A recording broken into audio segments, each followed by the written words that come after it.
Is there ever a moment where it's actually more beneficial to have a smaller audience than it is a bigger one? Several years ago, when I was figuring out what the heck I wanted to become known for, I decided to make a YouTube channel basically demystifying book publishing. Like, what is it? How does it work? What do you need to know? And it did really well. The interest was definitely there, and it was proven by viewership, by engagement, and especially my most proud metric, going from about a couple hundred subscribers to over 1,000 in less than 1 year by talking about this kind of stuff. What qualified me to talk about that? Well, I had traditionally published my very own book called The Finer Things Club, which is not at all related to my personal brand, with a small press. That's a really good example of firsthand experience that I've had with going niche rather than going wide. Now, there is a lot of broad, wide appeal to books. A lot of people like books, but if you're wanting to make one, that's very much like a gate kept, very secretive, I'll just say, type of industry. No one knows how it works, but everyone wants in. That's really, really good material because it's a very particular kind of problem that a very particular group of people are facing. And further, only a really certain kind of person has gone through it themselves and has lived to come back and tell the tale. Hey, I've seen the other side. Let me tell you what it's all about. Hey, I've seen the other side. Let me walk you through how to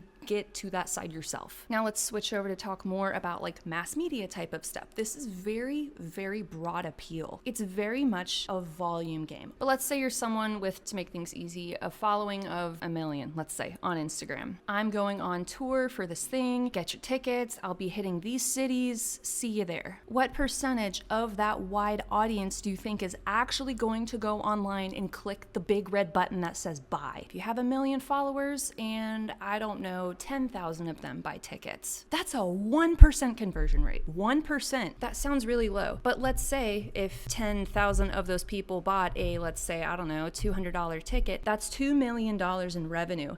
Doesn't sound so small anymore, does it? You need a wide audience if you want to sell big. Conversely, you can have a small audience and sell premium, where maybe if you are going to do a live event, instead of 200, let's say that you're charging, I don't know, 10,000. You're creating a mastermind. You want like serious, real top shit like people in your room. That's going to cost you. The average person will pay $200 for a ticket for something. The average person will not pay $10,000 for a seat in a room with these kinds of people. It's just knowing your audience. It's just knowing your niche.